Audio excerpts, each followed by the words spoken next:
중동의 한복판에서 희망의 등불이자 격렬한 논쟁의 대상이 되고 있는 기술적 경이로움, 바로 아이언돔입니다. 단거리 로켓과 포탄을 요격하고 파괴하기 위해 설계된 이 이스라엘 미사일 방어 시스템은 현대전의 복잡성과 이스라엘 팔레스타인 분쟁의 상징이 되었습니다. 아이언돔의 개발은 팔레스타인 영토에서 이스라엘 도시로 로켓 공격이 빈번하게 발생하고 긴장이 고조되던 2000년대 초반으로 거슬러 올라갑니다. 이스라엘은 자국민을 보호해야 한다는 절박함으로 인해 첨단 방어 시스템을 구축하는 임무에 착수했습니다. 2011년부터 가동된 아이언돔은 군사 기술의 비약적인 발전을 상징하는 것으로 날아오는 위협을 놀라울 정도로 정밀하게 추적하고 무력화할 수 있습니다. 아이언돔의 성공은 최첨단 기술에 달려 있습니다. 이스라엘 항공우주 산업의 자회사인 엘타 시스템즈에서 개발한 레이더 시스템은 로켓 발사를 거의 즉시 감지할 수 있습니다. 그런 다음 이 시스템은 로켓의 궤적을 계산하여 인구 밀집 지역에 위협이 되는지 여부를 판단합니다. 위협이 확인되면 라파엘 어드밴스드 디펜스 시스템즈에서 제작한 타미르 요격 미사일이 발사되어 날아오는 로켓을 공중에서 요격하여 파괴합니다. 아이언돔의 기술적 우수성에도 불구하고 재정적 영향은 면밀한 조사가 필요합니다. 각 요격 미사일의 가격은 수만 달러에 달하며 이는 상대적으로 저렴한 로켓과 극명한 대조를 이룹니다. 이러한 경제적 격차는 장기적인 분쟁 관리를 위해 이러한 고비용 시스템에 의존하는 것에 지속 가능성과 효율성에 대한 논쟁을 촉발시켰습니다. 비평가들은 아이언돔을 유지하고 업그레이드하는 데 드는 재정적 부담이 이스라엘의 국방 예산과 전체 경제에 상당한 영향을 미칠 수 있다고 주장합니다. 아이언돔은 기술적, 재정적 측면 외에도 이스라엘 사회에 심대한 심리적, 사회적 영향을 미치고 있습니다. 많은 이스라엘인에게 아이언돔은 계속되는 분쟁 속에서도 안정감과 정상성을 제공합니다. 첨단 불꽃놀이로 묘사되는 요격 미사일이 하늘을 수놓는 광경은 로켓 공격의 끊임없는 위협에 대한 실질적인 보호막을 제공합니다. 하지만 이러한 안정감에도 단점이 없는 것은 아닙니다. 일각에서는 아이언돔이 분쟁의 근본적인 원인을 해결하지 않고 현상 유지를 가능하게 함으로써 지속적인 평화 정착을 위한 시급성을 감소시킬 수 있다고 주장합니다. 또한 이스라엘 국민과 정책 이반자들이 현재 진행 중인 분쟁의 위험에 대해 안일하게 대처할 수 있다는 우려도 있습니다. 국제적으로 아이언돔은 인상적인 성능으로 주목을 받았고 이에 따라 여러 국가에서 유사한 방어 시스템을 도입하려는 관심을 보이고 있습니다. 이스라엘의 핵심 동맹국인 미국은 이 시스템의 자금 지원과 개발에 큰 기여를 해왔습니다. 이러한 국제적 협력은 세계 군사 전략에서 미사일 방어의 중요성이 커지고 있으며 이러한 기술 개발에 대한 동맹국들의 공통된 이해관계가 있음을 강조합니다. 아이언돔의 효과는 이스라엘 팔레스타인 분쟁의 역학관계에도 변화를 가져왔습니다. 아이언돔은 인구 밀집 지역으로 향하는 로켓을 요격하여 수많은 생명을 구했지만 군사적 대응을 확대하여 이 지역의 폭력 순환에 대한 우려를 불러일으키기도 했습니다. 방어막을 제공하는 이 시스템의 능력은 이스라엘이 분쟁에 참여하고 인식하는 방식에 영향을 미치며 잠재적으로 군사적 및 외교적 해결 방식 모두에 영향을 미칠 수 있습니다. 아이언돔은 중요한 윤리적, 도덕적 문제를 제기합니다. 아이언돔의 첨단 기술로 대표되는 이스라엘과 팔레스타인 무장 단체 간의 군사력 격차는 분쟁의 힘의 불균형을 강조합니다. 이러한 격차는 전쟁의 윤리, 분쟁 상황에서 강대국의 책임, 분쟁 해결을 위한 보다 공평한 접근, 방식의 필요성에 대한 논의를 촉발합니다. 따라서 아이언돔은 단순히 로켓을 막는 방패가 아니라 현대 전쟁과 평화, 유지의 복잡성과 도전 과제를 상징하는 존재입니다. 아이언돔의 이야기는 분쟁에 직면한 인간의 독창성에 대한 증거이자 지속적인 평화를 달성하기 위한 포괄적인 솔루션의 지속적인 필요성을 상기시켜 줍니다. 아이언돔의 존재는 중동 정치의 더 넓은 맥락에서도 중요한 요소입니다. 오랜 분쟁과 동맹의 변화로 점철된 이 지역에서 이 방어 시스템은 이스라엘의 안보와 주권을 유지하려는 이스라엘의 결의를 가시적으로 보여줍니다. 그러나 이스라엘을 군사적 불균형의 상징으로 간주하는 적들에게는 논쟁의 대상이 되기도 합니다. 이러한 이분법은 중동의 평화 프로세스에도 적용됩니다. 한편으로 아이언돔은 이스라엘이 잠재적 위협에 대한 신뢰할 수 있는 방패가 있다는 것을 알고 평화 회담에 참여할 수 있는 전략적 자신감을 제공합니다. 다른 한편으로는 이스라엘이 협상에서 우위를 점하는 것으로 인식되어 외교적 노력을 복잡하게 만들 수도 있습니다. 아이언돔은 정치적, 군사적 의미 외에도 인간적인 측면도 있습니다. 가자지구 국경 인근의 이스라엘 마을 주민들에게 아이언돔은 단순한 기술적 경이로움이 아니라 일상적인 삶을 영위할 수 있게 해주는 생명줄과도 같은 존재입니다. 이 시스템이 이 지역 사회에 제공하는 심리적 안도감은 헤아릴 수 없을 정도로 큽니다. 가족들은 조금 더 편안하게 잠을 잘 수 있고 아이들은 보호막이 있다는 사실을 알고 두려움을 덜고 밖에서 놀 수 있습니다. 하지만 이러한 구호에도 주의할 점이 있습니다. 아이언돔은 훨씬 더 깊은 상처에 대한 반창고 해결책이라는 인식이 있습니다. 이 시스템의 성공은 분쟁에 대한 두려움을 없애는 것이 아니라 즉각적인 효과를 관리할 뿐입니다. 장기적인 해결책은 분쟁의 근본 원인을 해결하고 지속 가능한 평화로 가는 길을 찾는 데 있다고 많은 사람들이 주장합니다. 아이언돔의 성공은 전 세계 군사 전략과 국방비 지출에도 영향을 미쳤습니다. 아이언돔의 효과를 목격한 많은 국가들이 미사일 방어 기술에 더 많은 투자를 하기 시작했습니다. 첨단 방어 시스템을 향한 이러한 세계적 추세는 공격력보다 방어 능력에 중점을 두는 군사 우선순위의 변화를 의미합니다. 그러나 이러한 변화는 전쟁의 미래에 대한 중요한 의문을 제기합니다. 더 많은 국가가 첨단 미사일 방어 시스템을 개발하고 배치함에 따라 군사적 교전의 성격이 변화할 가능성이 높습니다. 직접적인 대치에서 기술 전쟁으로 초점이 옮겨갈 수 있으며 전통적인 군사력보다는 방어 시스템의 정교함에 따라 임무의 성공 여부가 결정될 것입니다. 결론적으로 아이언돔은 국방 기술의 놀라운 업적이지만 여러 가지 윤리적 함의와 과제를 던져줍니다. 아이언돔의 이야기는 격동하는 세계에서 평화를 위한 더 큰 투쟁의 축소판입니다. 이 시스템의 보호 능력은 부인할 수 없는 사실이지만 이 시스템의 존재는 그러한 보호가 필요한 지속적인 분쟁을 상기시키기도 합니다. 한국과 이스라엘의 관계는 20세기 후반에 뿌리를 두고 있으며 서로의 전략적, 경제적 가치를 상호 인정하면서 발전해 왔습니다. 초기에는 기술과 무역을 중심으로 한 경제적 교류가 주를 이루었습니다. 그러나 글로벌 지정학적 환경이 변화함에 따라 파트너십의 성격도 변화하여 점차 안보와 군사적 차원을 포괄하게 되었습니다. 이러한 진화의 배경에는 공동의 도전과 상호 관심사가 있었습니다. 심각한 지역적 위협에 직면한 양국은 첨단 국방 역량과 기술 혁신의 필요성에 대한 공통점을 발견했습니다. 이러한 공동의 이해는 군사 협력과 정보 공유를 특징으로 하는 심화 동맹의 토대를 마련했습니다. 한국과 이스라엘 관계에서 가장 두드러진 측면 중 하나는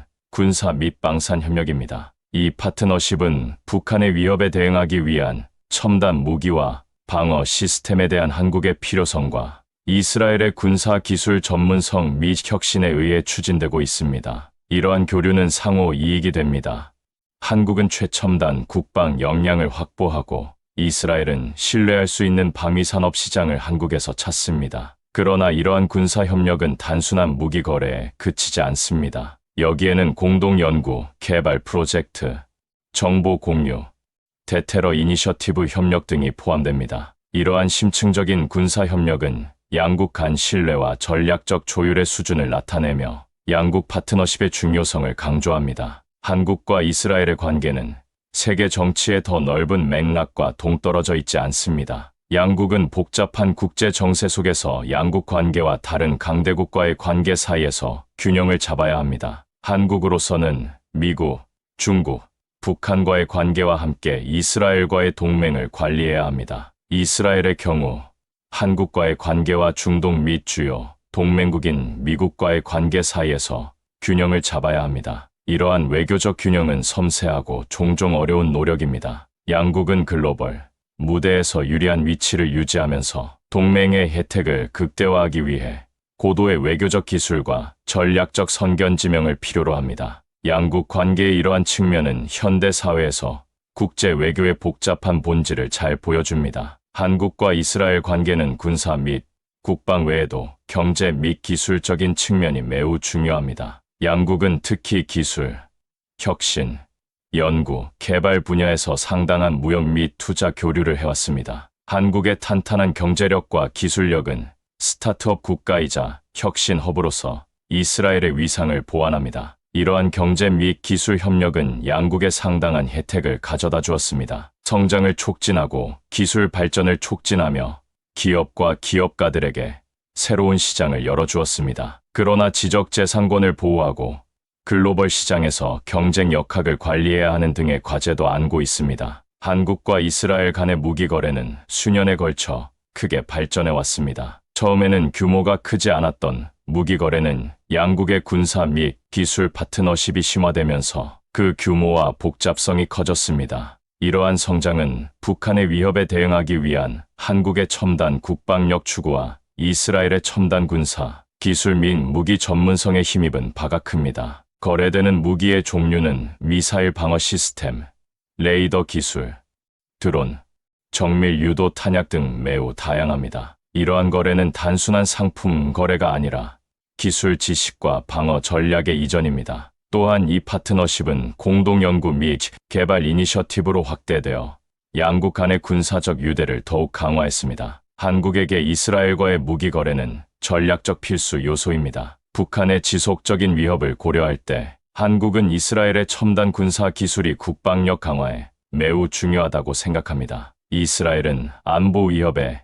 대처한 경험과 방위 기술 혁신으로 한국의 이상적인 파트너가 될 수 있습니다. 반대로 이스라엘에게 있어 한국과의 무기 거래는 방위 시장을 확대하고 경제를 강화할 수 있는 기회입니다. 글로벌 주요 국가로서의 한국의 위상과 기술력은 이스라엘 방위 산업의 소중한 파트너가 될 것입니다. 무기 거래는 국가 방위를 위해 매우 중요하지만 윤리적, 인도주의적 측면에서 심각한 우려를 불러일으킵니다. 특히 중동의 분쟁 지역에서 이러한 무기를 사용하는 것은 논쟁의 대상이 되어 왔습니다. 비평가들은 무기 거래가 분쟁을 격화시키고 민간인 사상자를 발생시킨다고 주장합니다. 윤리적 딜레마는 전 세계 무기 거래의 투명성과 규제 부족으로 인해 더욱 복잡해집니다. 이러한 불투명성은 책임 소재와 무기가 인권 침해에 사용될 수 있는 가능성에 대한 의문을 제기합니다. 한국과 이스라엘은 국가 안보 이익과 무기, 거래의 윤리적 영향 사이에서 균형을 잡아야 하는 도전에 직면해 있습니다. 한국과 이스라엘은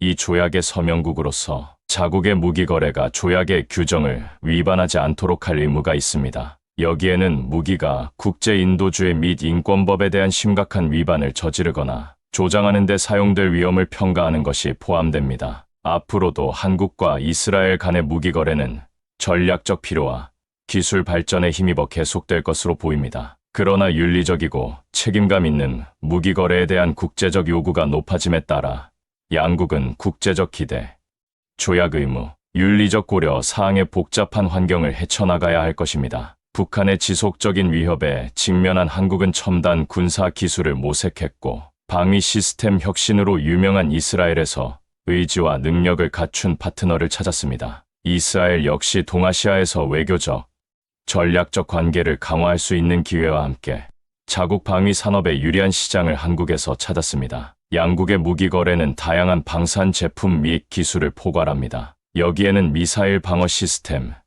첨단 레이더 및 감시 기술, 무인 항공기, 즉 드론, 사이버 방어 도구 등이 포함되지만 이에 국한되지는 않습니다. 또한 양국은 연구, 개발 분야에서 합작 투자 및 공동 프로젝트를 진행하며 깊은 신뢰와 협력 관계를 유지하고 있습니다. 한국에게 이스라엘과의 무기 거래는 국가 안보에 있어 매우 중요합니다. 이를 통해 북한의 위협에 대응하는데 필수적인 정교한 무기와 방위 기술에 접근할 수 있습니다. 이러한 첨단 시스템의 조달은 영내 전략적 우위를 유지하는 데 필수적인 것으로 간주됩니다. 이스라엘에게 이러한 무역은 상업적 이익뿐만 아니라 전략적으로도 중요합니다. 이를 통해 이스라엘은 외교 관계를 다변화하고 글로벌 입지를 강화할 수 있습니다. 또한 한국과의 관계는 아시아 시장과의 관계를 넓혀 전통적인 서방, 동맹국에 대한 의존도를 낮추는 전략의 일환이기도 합니다. 그러나 무기 거래는 윤리적 논란과 인도주의적 우려에 휩싸여 있습니다. 비평가들은 무기 확산이 지역 불안정에 기여하고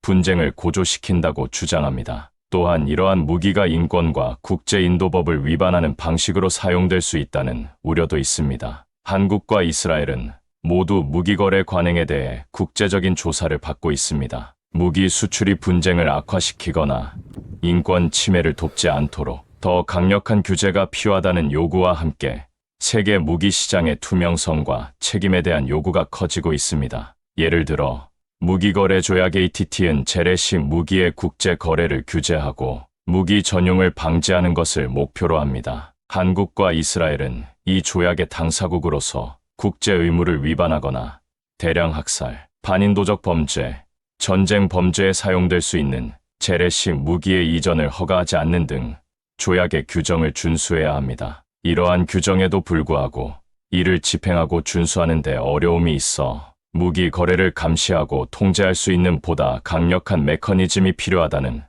비판과 요구가 종종 제기되고 있습니다. 미래를 내다볼 때 한국과 이스라엘 간의 무기 거래는 전략적 필요와 기술 발전에 힘입어 계속될 것으로 보입니다. 그러나 이러한 지속은 윤리적 고려와 인도주의적 법에 대한 전 세계적인 강조와 균형을 이루어야 할 것입니다. 한국의 전략적 이해관계는 지정학적 맥락, 특히 북한과의 인접성에 크게 영향을 받습니다. 북한의 지속적인 위협은 한국의 외교 정책과 국방 전략을 형성하는 데 있어 중추적인 역할을 해왔습니다. 이러한 상황은 강력한 군사 태세와 끊임없는 경계를 필요로 하며 한국은 첨단 방위 기술과 정보 역량을 추구하게 되었습니다. 첨단 군사 기술과 안보 위협에 대처한 경험을 갖춘 이스라엘은 이러한 측면에서 핵심 파트너로 부상하고 있습니다. 이스라엘과 한국의 전략적 이해관계는 안보를 넘어 경제 및 기술 분야로 확장되고 있습니다. 기술력과 탄탄한 경제력으로 잘 알려진 한국은 이스라엘에서 특히 정보기술, 생명공학,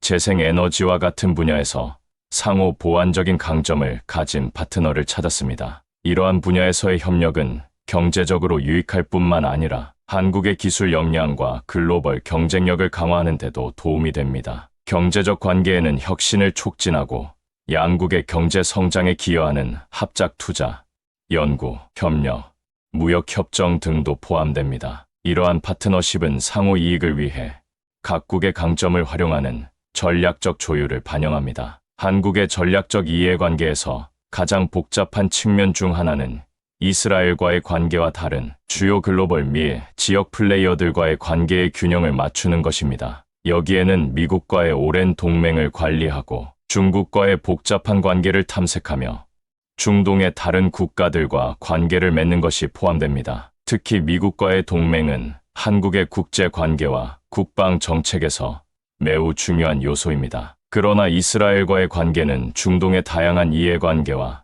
민감성을 고려할 때 외교적 긴장을 피하기 위해 신중하게 관리해야 합니다. 한국의 전략적 이익에는 이스라엘과의 문화 및 외교 교류도 포함됩니다. 이러한 교류는 양국 간의 더 깊은 이해와 유대를 강화하기 위한 것입니다. 문화 프로그램, 학술 협력, 관광 이니셔티브는 이러한 측면에서 중요한 역할을 하며 공식적인 외교 및 경제 관계를 넘어 상호 존중과 우정의 기반을 구축하는 데 도움이 됩니다. 한국이 글로벌 무대에서 지속적으로 역할을 강조함에 따라 윤리적 고려사항과 국제적 위상이 점점 더 중요해지고 있습니다. 한국은 국제 무기 거래, 글로벌 분쟁에서의 역할, 인권과 국제법에 대한 약속 등 복잡한 윤리적 환경을 헤쳐나가야 합니다. 이러한 고려사항은 책임감 있는 글로벌 기업으로서의 명성을 유지하는 데 매우 중요합니다. 대한민국과 이스라엘 공군 조종사가 되기 위한 여정은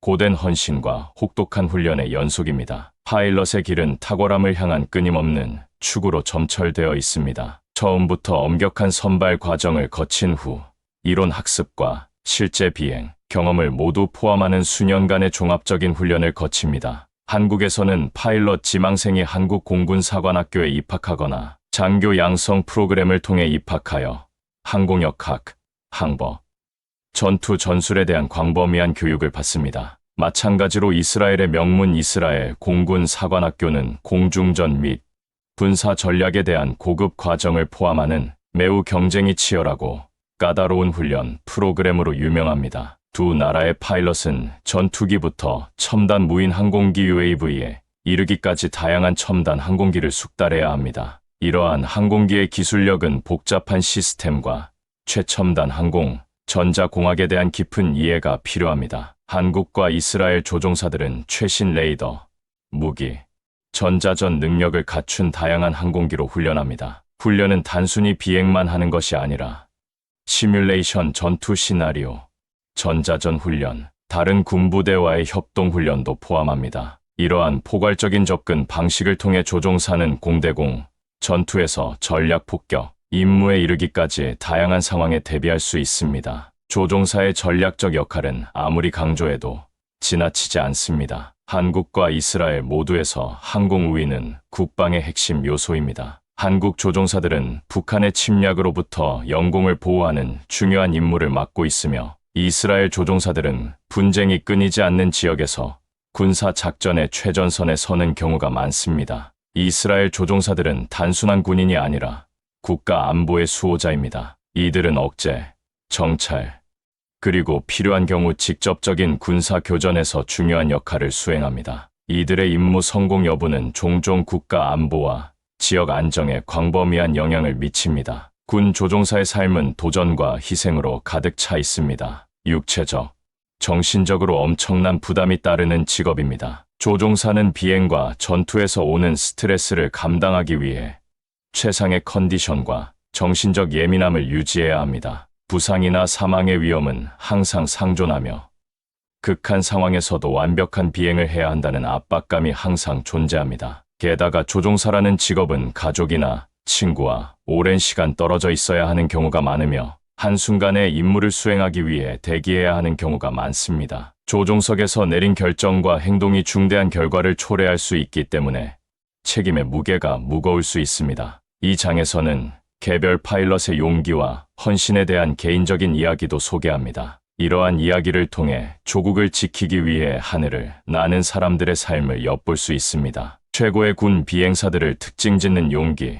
회복력, 불굴의 정신에 대한 이야기를 들려줍니다. 영웅적인 공중전부터 중요한 정찰 임무까지 이 이야기들은 한국과 이스라엘 조종사들의 뛰어난 기술과 흔들리지 않는 헌신을 강조합니다. 또한 이들이 각국의 국방기관에서 얼마나 중요한 역할을 담당하고 있는지에 대한 증거이기도 합니다. 남중국해는 중요한 항로, 풍부한 어장, 잠재적 해저, 자원 매장지의 교차로로서 수세기 동안 전략적으로 매우 중요한 지역이었습니다. 이 해양 지역과 중국의 관계는 특히 지난 수십 년 동안 극적으로 발전해 왔습니다. 현재 상황을 이해하려면 중국의 해양 정책과 행동을 형성하는 역사적 맥락을 이해하는 것이 필수적입니다. 중국의 해양 역사는 바다에 대한 관여도가 변동하는 것이 특징입니다. 고대의 중국의 왕조는 주로 육지 중심이었지만 송나라와 명나라 시대처럼 해상 무역이 번성했던 시기도 있었습니다. 가장 주목할 만한 시기는 명나라 초기로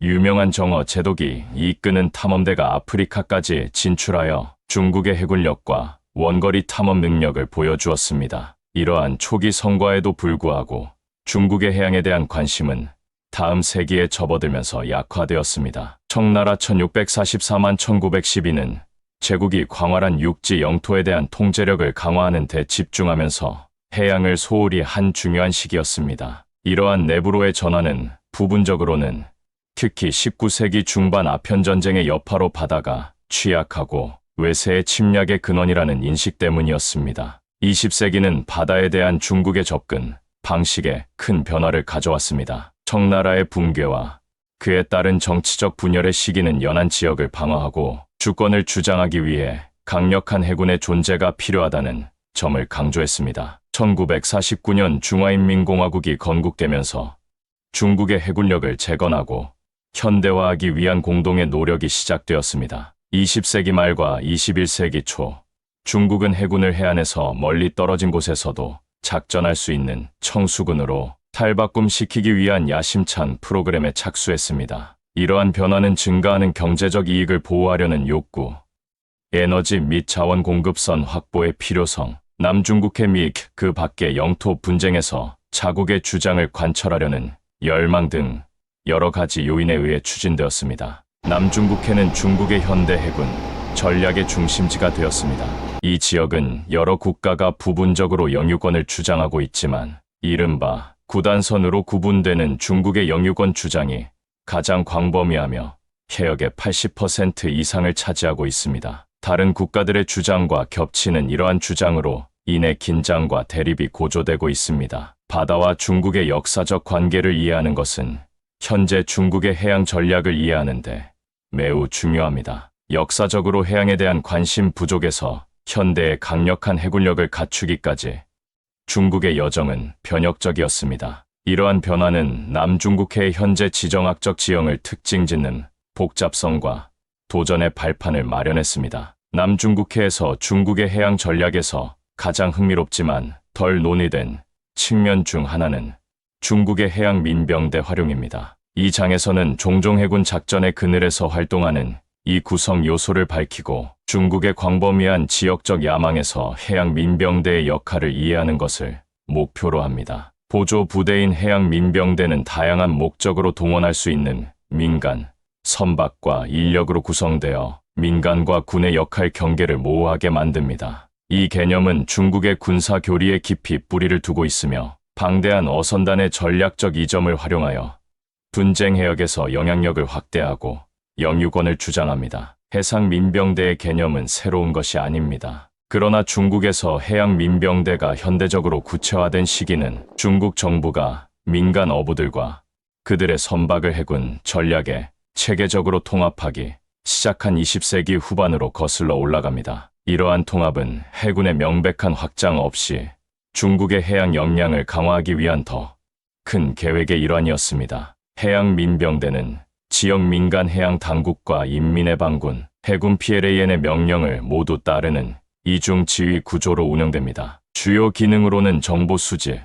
분쟁 해역에서의 주권 주장, 해양 사고 발생 시 긴급 구조대 역할 등이 있습니다. 이러한 선박은 일반 어선과 구별하기 어려운 경우가 많기 때문에 다른 국가가 상황을 악화시키지 않고는 이들의 활동에 대응하기 어렵습니다. 최근 몇 년 동안 발생한 몇 가지 사건은 남중국해에서 해양 민병대의 역할을 강조합니다. 2012년 필리핀과의 스카버러 군도 교착 상태와 2019년 T2 섬 봉쇄가 그 예입니다. 두 경우 모두 해양 민병대는 중국의 존재와 영유권을 주장하는데 핵심적인 역할을 했으며 중국의 지역적 야망에 대한 전략적 가치를 보여주었습니다. 해양 민병대의 활동은 눈에 띄지 않게 사라지지 않았습니다. 지역 이웃 국가와 글로벌 강대국들은 전통적인 해상 교전을 복잡하게 만들고 교전 규칙에 대한 의문을 제기하는 이 전략에 대해 우려를 표명했습니다. 이러한 선박의 모호한 지위는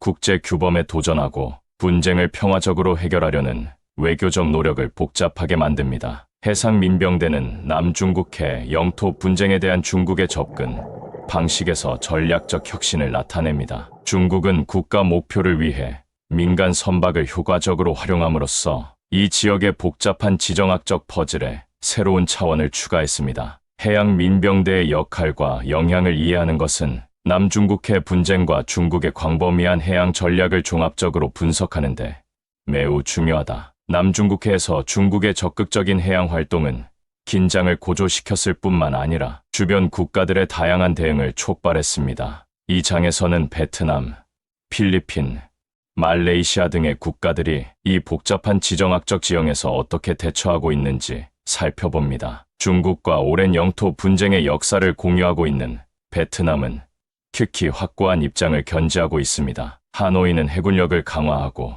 외교적 노력을 기울이고 때때로 중국 선박과 충돌하는 등 다양한 조치를 취해왔습니다. 이 장에서는 2014년 석유 굴착기 교착과 같은 구체적인 사건과 이 지역에서 베트남의 광범위한 전략에 대해 논의합니다. 남중국해 분쟁에 대한 필리핀의 접근 방식은 정치적 리더십의 변화와 전략적 고려 사항의 영향을 받아 수년 동안 변화를 거듭해왔습니다. 이 섹션에서는 스카버러 암초 대치, 헤이그의 획기적인 중재 사건, 그리고 이러한 해양 분쟁의 맥락에서 진화하는 필리핀 미국 동맹과 같은 주요 사건을 살펴봅니다. 말레이시아와 인도네시아는 베트남과 필리핀에 비해 상대적으로 조용한 편이지만 중국의 해양 영유권 주장으로 인해 도전에 직면해 있습니다. 이 장에서는 해양 정책의 일환으로 말레이시아가 중국 어선을 포함한 불법 어선을 파괴한 2019년 루코니아 숄스 교착 상태와 같은 사건을 살펴봅니다. 브루나이와 싱가포르의 대응은 주로 경제적 고려와 외교적 채널에 대한 선호에 의해 형성되었습니다. 이 섹션에서는 국가 이익과 지역 안정 및 중국과의 좋은 관계의 필요성 사이에서 미묘한 균형을 이루는 두 나라의 입장을 논의합니다. 동남아시아 국가연합 아세안은 중국의 해양 공세에 맞서 통일된 전선을 제시하기 위해 고군분투하고 있습니다. 이 장에서는 아세안이 회원국의 다양한 이해관계와 전략을 조율하는 데 직면한 과제와 역내 평화와 안정을 유지하기 위한 노력을 분석합니다. 남중국해에서 중국의 해양 활동에 대한 역내 국가들의 다양한 대응은 역사적, 정치적, 전략적 요인의 복잡한 상호작용을 반영합니다. 이러한 대응을 이해하는 것은 남중국해 분쟁의 전체 스펙트럼과 향후 지역, 협력 및 분쟁 해결의 전망을 파악하는 데 매우 중요합니다. 중국의 남중국해 영유권 주장에 대한 동남아시아 국가들의 다면적이고 때로는 대조적인 접근 방식을 포괄적으로 살펴봅니다. 각국의 전략을 통해 이 지역의 복잡한 지정학적 역학 관계에 대해 많은 것을 알 수 있습니다. 이 장에서 다루고 있는 특정 분야나 더 자세히 살펴보고 싶은 다른 분야가 있다면 알려주세요. 남중국해는 수년 동안 수많은 대립과 사건의 무대가 되어 왔으며 각 사건은 지역 긴장의 복잡한 상황을 더했습니다. 이 장에서는 이 지역의 지정학적 지형에 큰 영향을 미친 주요 사건을 살펴봅니다. 남중국해 분쟁의 핵심적인 순간이었던 2012년 중국과 필리핀이 스카버러 암초를 둘러싸고 대치한 상황을 자세히 설명합니다. 이 사건은 중국과 필리핀의 관계를 긴장시켰을 뿐만 아니라 지역 안보와 국제법에 대한 광범위한 영향을 강조했습니다. 2014년 베트남 영유권을 주장하는 해역에 위치한 중국 석유 시추선 하이양 시유 981호를 둘러싼 중국과 베트남의 교착 상태를 살펴봅니다. 이 사건은 양국 간의 긴장을 고조시켰으며 자원 관련 분쟁이 더 큰 분쟁으로 확대될 수 있는 가능성을 보여주었습니다. 인도네시아 해역에서 불법 조업을 하다 적발된 외국 선박을 침몰시키는 논란의 여지가 있는 정책을 포함하여 불법 조업에 대한 인도네시아의 대응에 대한 개요입니다. 이 섹션에서는 중국 어선과 관련된 사건과 인도네시아의 조치로 인한 외교적 파장을 중점적으로 다룹니다. 남중국해 영유권 분쟁 지역인 루코니아, 숄스에서 중국과 말레이시아 선박이 대치한 사건을 자세히 다룹니다. 이 사건은 말레이시아가 강경한 이웃 국가들로부터 해양 이익을 보호하는데 어려움을 겪고 있음을 보여줍니다. 최근 필리핀 배타적 경제 수역 내에 있는 휘트선 암초에서 해양 민병대의 일원으로 추정되는 중국 어선들이 대거 발견되는 사건이 발생했습니다. 이 사건은 긴장을 다시 불러일으키고 국제적인 관심을 불러일으키며 이 지역의 지속적인 복잡성을 강조했습니다. 이러한 사건들은 남중국해가 얼마나 불안정하고 분쟁이 많은 지역인지 잘 보여줍니다. 이 사건들은 영토 분쟁의 복잡성을 드러낼 뿐만 아니라 이러한 분쟁이 어떻게 확대되고 강대국을 포함한 여러 이해관계자가 개입할 수 있는지를 보여줍니다. 이러한 대립을 이해하는 것은 이 지역의 잠재적 인화점과 효과적인 분쟁, 관리의 필요성을 파악하는 데 매우 중요합니다. 반짝이는 바다, 흩어져 있는 섬들, 중요한 항로들이 모자이크처럼 얽혀있는 남중국해는 지리적 한계를 뛰어넘어 글로벌 파워 플레이의 무대가 된 지 오래입니다. 이 장에서는 세계 강대국, 특히 미국과 중국의 복잡한 역할과 전략, 그리고 이 해역에서의 움직임이 지역을 훨씬 넘어서는 심오한 영향을 미치고 있음을 밝힙니다. 남중국해의 영유권을 주장하지 않는 미국은 이 지역에 긴 그림자를 들이우고 있습니다. 항행의 자유라는 교리에 기반을 둔 미국의 개입은 다면적이고 복잡합니다. 미 해군이 정기적으로 실시하는 항행의 자유, 작전의 푸의 높이는 단순한 통과가 아니라 중국의 과도한 해양 영유권 주장에 대한 강력한 성명서입니다. 이러한 작전은 지역 동맹국과의 합동, 군사훈련과 함께 규칙에 기반한 국제 질서를 유지하려는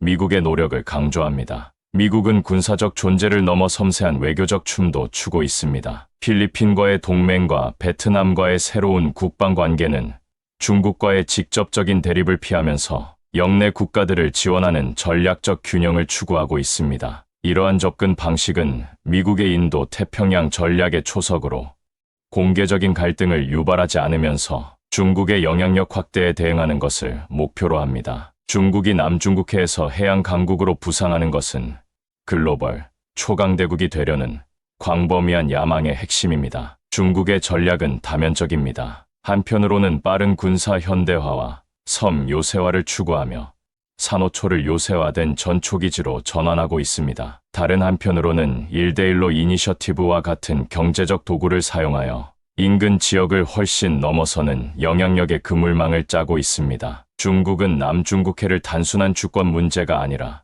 자국의 국력과 결의를 시험하는 도가니로 간주합니다. 이웃 국가와 미국이 종종 공격적인 것으로 간주하는 중국의 행동은 중국이 지역 질서를 자국에 유리하게 재정의하려는 더 큰 이야기의 일부입니다. 이러한 미중 경쟁 속에서 동남아시아 국가연합의 ASEAN과 호주, 인도, 일본과 같은 국가들이 중요한 역할을 하고 있습니다. 아세안은 통합을 위해 노력하지만 회원국 간 이해관계가 엇갈리는 상황에서 어느 한쪽을 선택하지 않으면서도 분쟁의 평화적 해결을 옹호해야 하는 어려운 입장에 처해 있습니다. 호주와 인도는 자국의 전략적 이해관계에 힘입어 영내 해군 주둔과 참여를 강화하여 중국의 지배력에 대항하고 있습니다. 일본 역시 해군 배치뿐만 아니라 동남아시아 국가들과의 경제 및 안보 파트너십을 통해 한 걸음 더 나아가고 있습니다. 남중국해에 대한 이러한 강대국들의 개입은 양날의 검과도 같습니다. 강대국의 존재는 일방적인 공격적 행동을 억제할 수 있지만 동시에 확전의 가능성도 높습니다. 사소한 사건이나 계산 착오가 큰 국제적 위기로 번질 수 있으며 이러한 강대국들은 누구도 원치 않는 대결에 휘말릴 수 있습니다. 남중국해의 파도는 이러한 글로벌 플레이어들의 행동에 따라 계속 요동치고 있으며 미래는 여전히 불확실합니다. 평화와 안정의 열쇠는 외교적 개입과 국제법 준수에 있습니다. 남중국해는 정치술과 외교의 시험대이며 그 결과는 불확실하지만 지역 및 세계 질서의 미래를 위해 매우 중요합니다. 계속해서 바다의 가장자리 남중국해를 형성하는 지정학적 조류의 6장으로 이동합니다. 이 마지막 장에서는 이 지역의 잠재적인 미래 시나리오를 고려하고 현재 진행 중인 분쟁을 관리하고 해결하기 위한 전략을 논의하면서 미래를 전망합니다. 긴장과 교착 상태 지속 가장 가능성이 높은 단기 시나리오는 주기적인 교착 상태와 사건이 발생하지만 큰 충돌은 없는 현재 상황이 지속되는 것입니다.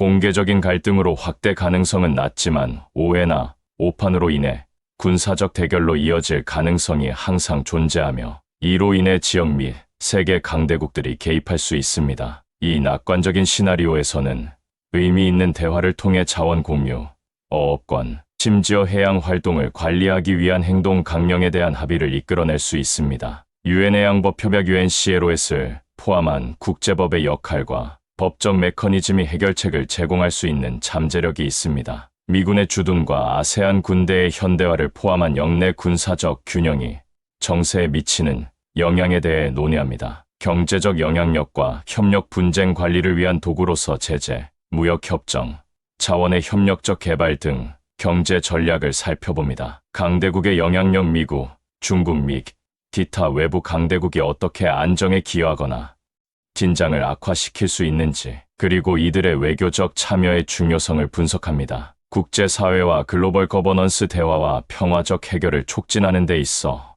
UN 및 기타 글로벌 기관을 포함한 광범위한 국제적 개입의 잠재력, 신뢰 구축 조치 공동훈련, 공동개발 프로젝트, 열린 소통 채널을 통해 분쟁, 당사자 간의 신뢰를 구축해야 할 필요성, 장기적 안정, 조치, 모든 관련 당사자의 권리와 안보를 존중하면서 남중국해의 장기적인 안정을 보장하기 위한 지속 가능한 프레임워크의 필요성에 대해 논의합니다. 결론적으로 남중국해의 미래는 여러 행위자들의 행동과 결정에 의해 형성될 것입니다. 평화롭고 안정적인 해결을 향한 길은 도전으로 가득 차 있지만 달성 가능한 목표로 남아 있습니다. 이 장에서는 세계에서 가장 중요한 해양 지역 중 하나인 남중국해의 복잡하고 진화하는 상황을 헤쳐나가는 데 있어 지속적인 외교적 노력, 전략적 균형, 국제적 협력의 중요성을 강조합니다. 남중국해 시나리오, 더 넓게는 아시아, 지정학적 지형에서 한국의 중요성은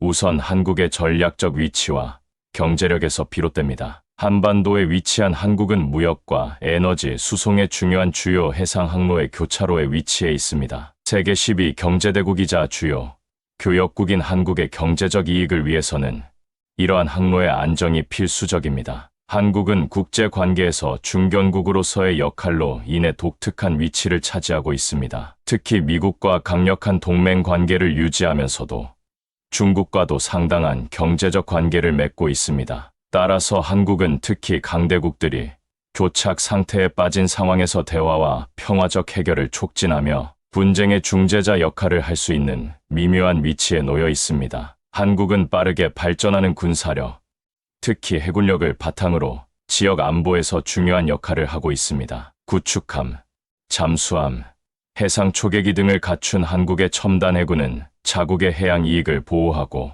지역 안정에 기여할 수 있는 능력을 강화하고 있습니다. 특히 조선, 전자, 사이버 분야에서 한국의 기술력은 그 중요성에 또 다른 층위를 더합니다. 이러한 분야에 대한 한국의 전문성은 자국의 국방력을 강화할 뿐만 아니라 해양 역량을 강화하고자 하는 다른 국가들에게도 귀중한 파트너가 될 수 있습니다. 한국은 아세안 확대 국방장관의 ADMM 플러스와 동아시아, 정상회의 등 다양한 다자 포럼과 이니셔티브에 적극적으로 참여하고 있습니다. 이러한 플랫폼을 통해 한국은 해양 안보, 해적, 항해의 자유에 대한 논의에 기여하고 규칙에 기반한 질서를 옹호합니다. 중국의 1대1로 이니셔티브 BRI가 영내 영향력을 확대함에 따라 한국은 복잡한 미중 역학 관계 속에서 경제적 이해관계가 얽혀 있습니다. 영내 경제적 이익을 보호하면서 이러한 관계의 균형을 맞추는 것은 한국의 전략적 계산에서 매우 중요한 측면입니다. 마지막으로 북한과의 지속적인 안보 우려는 남중국해에 대한 한국의 입장과 정책에 영향을 미칠 수밖에 없다. 북한에 대한 안보를 위해 강력한 동맹을 유지해야 한다는 필요성은 영내 외교 및 군사 태세에 영향을 미칩니다.